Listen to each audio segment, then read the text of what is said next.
नमस्कार साथियों, आप सभी को बहुत बहुत धन्यवाद। आप सभी फेसबुक लाइव से जुड़े हैं। बहुत लंबे समय के बाद आप लोगों से बात करने का मौका मिल रहा है।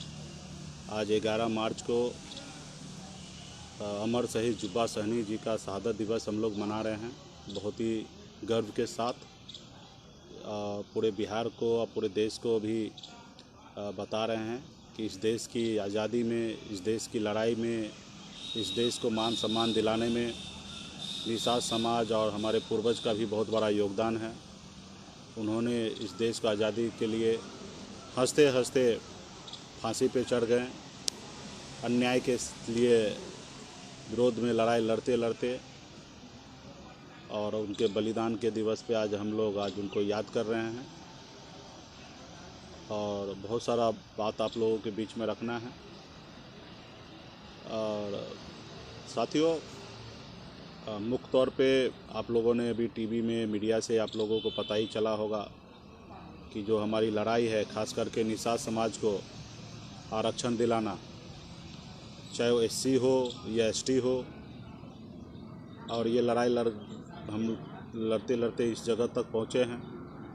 और कल ही पता चला कि केंद्र सरकार में ख़ास करके एससी के लिए थोड़ा टिप्पणी किया गया है कि हम इस पैमाने में निषाद समाज नहीं पहुंच पा रहे हैं, इसके लिए उनको निषाद समाज को ये आरक्षण का अधिकार नहीं दिया जा सकता है।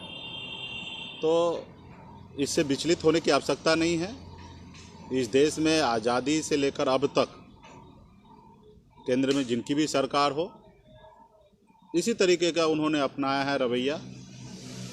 जब बिहार, बंगाल, उड़ीसा, झारखंड पहले एक ही राज्य था और राज बंटवारा हुआ, आज बंगाल में आरक्षण मिल रहा है और बिहार में नहीं मिल रहा है। तो ये ठीक है, जिसके पास सत्ता है, पावर है, ताकत है, वो लोग इसको अपने नज़रिया से देख रहे हैं। लेकिन हम ज़रूरतमंद हैं, हमें इसकी आवश्यकता है। तो निश्चित तौर पे हमारा अधिकार है, लेके रहेंगे। इसके लिए बहुत विचलित होने की आवश्यकता नहीं है, इसके लिए संघर्ष करने की आवश्यकता है। और पिछले महीना ही 10 तारीख को मैं देश के माननीय गृह मंत्री श्री अमित शाह जी से भी मुलाकात किया था। इस विषय पे मैंने चर्चा भी किया और बहुत ही पॉजिटिव उन्होंने जवाब दिए थे कि बंगाल चुनाव के बाद इस पर विस्तार से बात करेंगे। लेकिन लोकसभा, राज्यसभा का एक अपना प्रक्रिया है, उस प्रक्रिया में जो भी बात हुआ उससे मुझे कोई फ़र्क नहीं गिरता है। और हम लोग इसके लिए संघर्ष करते रहेंगे, लड़ाई लड़ते रहेंगे। और मुझे पूरा विश्वास है कि आप सभी का साथ रहा, आप सभी का प्यार, सहयोग मिलते रहा, तो ये मेरे लिए बहुत बड़ा चैलेंज वाली बात नहीं है। हम लोग ज़रूर अवश्य इसको प्राप्त करेंगे। आपको पता ही होगा, आज से ठीक 3 साल पूर्व आज ही के दिन मैंने अनशन तोड़ा था शायद। और 2017 में निषाद समाज का कई ऐसे मुद्दा को लेकर हमने 7 दिन तक अनशन पर बैठे गर्दनी बाग में। उसमें खास करके निषाद समाज को आर्थिक स्थिति को ठीक करने के लिए, मछुआरा का हक मछुआरा को मिले, गैर मछुआरा इसका अधिकार ना ले ले, तालाब अतिक्रमण है उसको मुक्त कराया जाए, परंपरागत मछुआरा का नाम का सूची जारी करे सरकार। तो ये सब मांग को लेकर हम लोग 3 साल पहले अनशन में बैठे, लेकिन वो काम नहीं हो रहा था। लेकिन आज उस जगह पे हम पहुंच गए हैं। आज हमें ऑर्डर देना पड़ रहा है, ऑर्डर दे रहे हैं। अब बहुत जल्दी जो विषय को लेकर हम लोगों ने 7 दिन तक अनशन में बैठे, तो वो सारे इशू पे मुझे आज सिर्फ ऑर्डर देना है, क्योंकि पावर आज हमारे पास है, आपने दिलाया है। आज बिहार में परंपरागत मछुआरा का सूची बहुत जल्द ही हम लोग जारी करने के लिए जा रहे हैं। निषाद समाज का जो जलकर है वो बड़े पैमाने पे कहीं अतिक्रमण है तो उसके ऊपर बड़े पैमाने पे काम किया जा रहा है। बहुत सारा तालाब भर चुका, उसको ओराहीकरण करने की स्कीम हम लोग बना रहे हैं। नए तालाब भी बहुत बड़े पैमाने पे हम लोग बना रहे हैं। सोसाइटी कुछ जगह नहीं बना है तो वहाँ पे हम लोग सोसाइटी भी बनवाने का काम कर रहे हैं। 49 जगह ऐसे है प्रखंड में सोसाइटी नहीं बना, वहाँ पे सोसाइटी बना रहे हैं। बहुत ऐसे सोसाइटी में गैर मछुआरा भी है, तो उसके लिए भी हम परंपरागत मछुआरा का सूची जारी कर देंगे, तो मुझे लगता है वो भी प्रॉब्लम सारे सॉल्व हो जाएंगे। तो निश्चित तौर पे उस जगह पे पहुंच गए आज, इसलिए हम ये सारे डिसीजन ले रहे हैं। और आने वाले समय में यही पावर ताकत आपको दिल्ली में भी बनाना पड़ेगा। जब इस देश में सामान्य वर्ग को भी 10% आरक्षण मिल सकता है तो निषाद समाज, अति पिछड़ा समाज को क्यों नहीं? और जब बंगाल में निषाद को आरक्षण है, दिल्ली में है और कई प्रदेश में है, तो फिर बिहार में क्यों नहीं? तो खैर, इस पे होगा, संवैधानिक लड़ाई है, लड़ते रहेंगे। खाली आप सबका सहयोग प्यार बना रहे और इस पे आपने जिस मुकाम पे हमें पहुंचा दिया है, आपका सारा जवाबदेही अभी हमारा है। आपकी जीत में भी हमारी जीत है, आपकी हार में भी हमारी हार है। तो भला मैं कभी हार तो माना नहीं अपनी ज़िंदगी में। अब जब भी जितनी भी उम्र है उससे ज़्यादा उम्र से मैं संघर्ष कर रहा हूँ। आज 40 साल की उम्र में ही 22 साल से संघर्ष कर रहा हूँ। तो मैं अपनी ज़िंदगी में कभी हार नहीं माना हूँ और जो मैंने जगह सोचा भी नहीं, उस जगह को हमने प्राप्त किया है। आपने देखा ही कि आज़ादी के 73 साल बीतने के बाद आज जो नाम, सम्मान, अधिकार आज बिहार प्रदेश में निषाद को मिल रहा है, इससे पहले ये सब नहीं था। ये सबको पता है और ये सब आपके सहयोग से हुआ है। तो इसी तरीके से सहयोग बनाते रहिए, बना के रखिए और पूरा होगा। और रहा कि बेगर मांगे हुए आपने ताज हमें सर पे दिया है और समाज के प्रति थोड़ा सा भी अन्याय होगा तो आपसे पहले मुझे पता चलेगा। और जिस रोज़ मुझे एहसास हो जाएगा कि ये समाज के साथ नाइंसाफ़ी हो रहा है, उस रोज़ मैं अपना ताज को उतारने के लिए मैं हमेशा तैयार हूँ। मैं ये ताज लेकर मैं पैदा नहीं हुआ हूँ, मैंने लड़ाई लड़कर ये ताज को छीना है और लड़ाई लड़ते रहेंगे तो इससे बड़े से बड़े ताज को हम छीन सकते हैं, ले सकते हैं। तो मुझे इसकी बहुत ज़्यादा फिक्र नहीं है। फिक्र है तो सिर्फ आपका है कि ऐसा कुछ करें जो मेरे मरने के बाद भी आप लोग हमें याद करें। तो मैं ऐसा कुछ करना चाहता हूँ और उसी के लिए ज़िंदगी जी रहा हूँ। तो बहुत सारे चीज़ें हैं। और रहा कि अभी पंचायत चुनाव होने के लिए जा रहा है बिहार प्रदेश में, तो आप सभी से आग्रह है कि पार्टी संगठन को भी मजबूत करते हुए अपने लोगों को मदद किया जाए। जहाँ जो लोग जीत सकते हैं वहाँ पे सब लोगों का कोशिश होना चाहिए कि पंचायत में, वार्ड में, जिला परिषद में, नगर परिषद में, जहाँ पे भी है वहाँ पे हमारे लोग ज़्यादा से ज़्यादा जीते। उसके लिए भी पार्टी स्तर पे भी पॉलिसी बनाया जा रहा है। पार्टी के कर्मठ पदाधिकारी जो लोग हैं उन सबको पार्टी स्तर पे से मदद भी पहुंचाया जाएगा।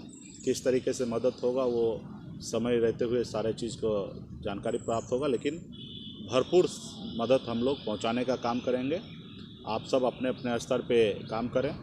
पार्टी का भी विधानसभा सत्र चालू है, तो ये ख़त्म होने के बाद पार्टी पे भी हम लोग बहुत अच्छे लेवल पे संगठन पे काम करेंगे। और अभी आप लोग ये करें और पार्टी कार्यालय का भी काम हो रहा है। तो उसके बाद हर एक समस्या जो आपका है वो हमारा है। उसके लिए आप आराम से 24 तारीख के बाद सदन का काम समाप्त होगा, तो आप लोग आइएगा। पटना में 6 नंबर पोलो रोड में हमारा आवास अलॉट हुआ है। आप आइएगा, बैठिएगा, आपकी जो समस्या है उसको सुना जाएगा गंभीरता से और उसका किया जाएगा। क्योंकि आप लोगों ने हमें जो जगह पहुंचाया है सिर्फ काम करने के लिए, और आपके साथ कभी भेदभाव नहीं होगा। और कुछ भी अच्छा करने के लिए बहुत सारा संघर्ष की आवश्यकता है। आज हम लोग जिस मुकाम पे पहुंचे हैं यूं ही नहीं पहुंचे हैं, बहुत संघर्ष किए हैं। 6 साल तक संघर्ष किए हैं और हर पल आप लोगों का साथ रहा और इसी तरीके से संघर्ष करते रहना है। और बगैर बहुत कुछ सोचे हुए बहुत सारे लोग बहुत कुछ बोलेंगे, सोचेंगे, बताएंगे, वो सब पे ज़्यादा ध्यान देने की आवश्यकता नहीं है। और मेरे जितने भी खास करके सोशल मीडिया पे हमारे युवा साथी, पार्टी के कर्मठ युवा सब आप लोग सोशल मीडिया पे पार्टी को प्रमोट कर रहे हैं। आप सबको भी निवेदन है कि सादगी में रहकर अपनी बात को रखें। कुछ लोग उलझना चाहेंगे, उसे उलझना नहीं है, अपने काम पे ध्यान रखा जाए। आप देख ही रही हैं कि हाल फिलहाल में किस तरीके से बिहार में पॉलिटिक्स में किस तरीके से लोगों का वीआईपी पार्टी पे नज़र है, तो उससे कोई फ़र्क नहीं गिरता है। लेकिन हमें हमेशा ध्यान रखना कि हमसे कोई गलती ना हो, और कोई भी इस देश का कोई भी पॉलिटिकल पार्टी वो नहीं चाहेगा कि वीआईपी पार्टी आगे बढ़े। अगर कोई चाहेगा तो आप और हम ही चाहेंगे कि ये पार्टी आगे पहुँचे, अपने वजूद में रहे। बाकी इसके अलावा कोई भी पॉलिटिकल पार्टी नहीं चाहेगा कि ये पार्टी आगे बढ़े। तो ये सबको ध्यान में रखने की आवश्यकता है और काम कीजिए। जहाँ पे जो समस्या हो तो एनी टाइम आप आइए पटना में। बहुत सारे साथी से फ़ोन पे बात नहीं हो पाता ज़्यादा, तो मुझे भी तकलीफ़ है उस चीज़ को, लेकिन इसके लेके बहुत ज़्यादा विचलित होने की आवश्यकता नहीं है, क्योंकि पूरा बिहार से बहुत सारे साथी का फ़ोन आता है और हम अकेले कितने से बात करें। बहुत सारा काम है, एक सरकार का भी जवाबदेही है, वो पूरा करना है, बेहतर बिहार बनाना है, बिहार के सभी युवा को रोज़गार देना है, हर जाति धर्म को लेके चलना है। तो और भी जवाबदेही हमें मिला है, और हमारी जो पहली जवाबदेही है वो निषाद समाज को लेकर, वो तो निश्चित तौर पे वो हर हाल में पूरा होगा। तो जिन साथी से नहीं बात हो पाता है तो आप डायरेक्ट पटना आइए, और निश्चित तौर पे आपको कुछ ना कुछ समय निकाल के 2 ही मिनट लेकिन हम आपसे पर्सनली मिलेंगे, ठीक है। तो इसके लेके तो यही है, पंचायत चुनाव पे फोकस रखिए, और आरक्षण की लड़ाई आने वाले समय में तेज़ किया जाएगा। ज़रूरी पड़ा तो दिल्ली तक जाएंगे, और हर मोर्चा पे हम लड़ाई में कभी भी पीछे नहीं होंगे। हाँ, ये है कि सामने वाला कब तक अपने पास छुपा कर रखता है वो देखना है, और आप में दम होगा तो निश्चित तौर पे आप हासिल कर लीजिएगा। आज हमारे नेता प्रतिपक्ष हमारे तेजस्वी प्रसाद यादव जी ने कहा कि बगैर जीते हुए मंत्री बन गए, तो निश्चित तौर पे हम वो लड़ाई लड़ें कि हार भी गए तो हमारे सर पे ताज है। तो हमने उस तरीके से ज़मीन बनाया है, उस तरीके से मेहनत किया, उस तरीके से हमने काम किया है, तो हमारी हार में भी हमारी जीत होता है। तो उस लड़ाई उसी तरीके से आपको भी लड़ना है कि कभी खुदा ना खास्ता अगर आपकी हार भी हो जाए तो दुनिया बोले कि सिकंदर आप ही हो। तो निश्चित तौर पे ये सबको ध्यान में रखकर सभी साथी को आगे बढ़ना है, और हर संभव, अभी सरकार में नए आए हैं, 4 महीना भी नहीं हुआ है, और बहुत सारा पॉलिसी पे हम लोग काम कर रहे हैं। इसका रिजल्ट 6 महीना 1 साल जाते जाते आपका इसका बहुत सारा रिजल्ट आपको देखने के लिए मिलेगा। और आप लोग पार्टी के साथ मजबूती से रहिए, संगठन को मजबूत कीजिए, पार्टी को मजबूत कीजिए, और कहीं पे अपने समाज के साथ अन्याय हो रहा है तो डायरेक्ट आप पटना तक आइए, और पटना तक हम लोग उसको काम करेंगे। बहुत बहुत धन्यवाद सभी साथी को।